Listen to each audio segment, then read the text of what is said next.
Hello viewers! Welcome to my channel before the day. இன்னைக்கு இந்த வீடியோல வாழைப்பூ கூட்டு அதுதான் பார்க்க போறோம். வாழைப்பூ கூட்டு எப்படி செய்றதுன்னு பார்க்கலாம். சப்ஸ்கிரைப் பண்ணாதவங்க சப்ஸ்கிரைப் பண்ணிக்கோங்க. வாழைப்பூ, பாசிப்பருப்பு, தக்காளி, கருவேப்பிலை, கொத்தமல்லி, பச்சை மிளகாய், சின்ன வெங்காயம், தேங்காய், காஞ்ச மிளகாய், சீரகம். இதை வந்து நம்ம அரைச்சி எடுத்துக்க போறோம். அரைச்சிட்டு வந்தாச்சு. இப்படி தான் இருக்கு. ஸ்டவ் ஆன் பண்ணி ஒரு குக்கர் வச்சுக்கலாம்.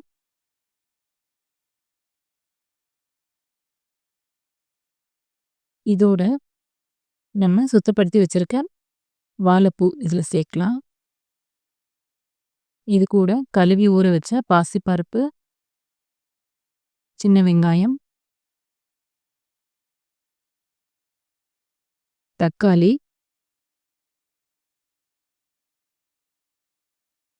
பச்சை மிளகாய்,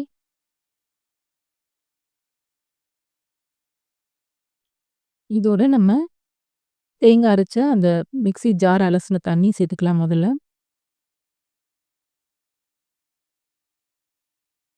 மஞ்சள் தூள் சேர்த்துக்கோங்க.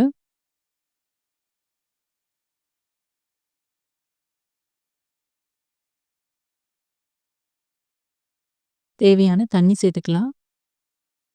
ஓரளவு பருப்பும் இந்த வாழைப்பூவும் வேகிற அளவுக்கு தண்ணி சேர்த்துக்கிட்டு நல்லா கலந்து விடுங்க.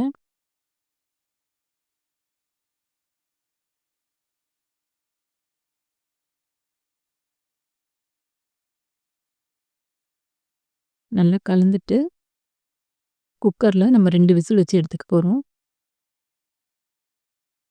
என்னோட குக்கர் வந்து இது வேகணும்னா 2 விசில் வைக்கணும். உங்கள் குக்கருக்கு 1 விசில் போதுன்னா பார்த்து அதுக்கு தகுந்த மாதிரி வேகிற அளவுக்கு நீங்கள் குக்கரில் விசில் வச்சுக்கோங்க. நான் 2 விசில் வச்சு எடுத்திருக்கேன். பருப்பு, வாழைப்பூ 2மே நல்லா வெந்துருச்சு. இதை அப்படியே நம்ம ஒரு கரண்டி வச்சு கொஞ்சம் அப்படியே மேஷ் பண்ணி விடலாம். பாசிப்பருப்பு வந்து குழைவா வெந்தால் தான் நல்லாயிருக்கும். எனக்கு நல்ல குழைவா வெந்திருக்கு. இதோட தேங்காய், காஞ்ச மிளகாய், சீரகம் அரைச்ச அந்த அரவையை இதில் சேர்த்துக்கலாம். நல்லா எல்லா இடமும் மிக்ஸ் ஆகிற மாதிரி நல்லா கலந்து விடுங்க.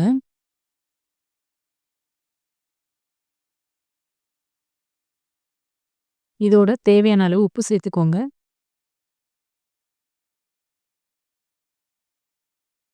இப்போ இதுக்கு ஒரு தாளிப்பு ரெடி பண்ண போகிறோம். ஸ்டவ் ஆன் பண்ணி சின்ன பேன் வச்சுக்கோங்க. பேன் ஹீட் ஆனதுக்கப்புறம் தேவையான எண்ணெய் சேர்த்துக்கோங்க.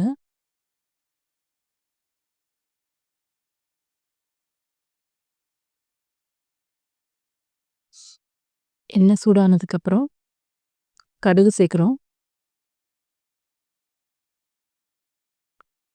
கடுகு பொரியட்டும். கடுகு பொரிய ஆரம்பிச்சிருச்சு. சின்ன வெங்காயம் சேர்க்குறோம்.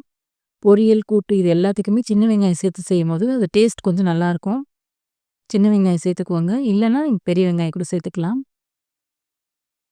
கருவேப்பிலை, காஞ்ச மிளகாய் நல்லா பொரிஞ்சு வரட்டும். ஓகே, ஓரளவு நல்லா பொரிஞ்சிருச்சு. இதை நம்ம அந்த பருப்போட சேர்த்து மிக்ஸ் பண்ணிக்கலாம். இந்த வாழைப்பூ, பருப்பு இதோட சேர்த்து மிக்ஸ் பண்ணிக்கலாம். மிக்ஸ் பண்ணி கொஞ்சம் கொதிக்க விடலாம்.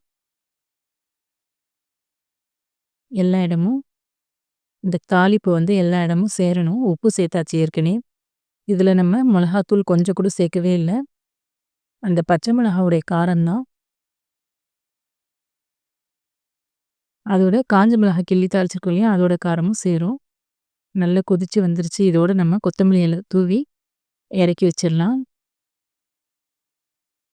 ஓகே வீவர்ஸ், சப்ஸ்கிரைப் பண்ணாதவங்க சப்ஸ்கிரைப் பண்ணிக்கோங்க. தேங்க்யூ.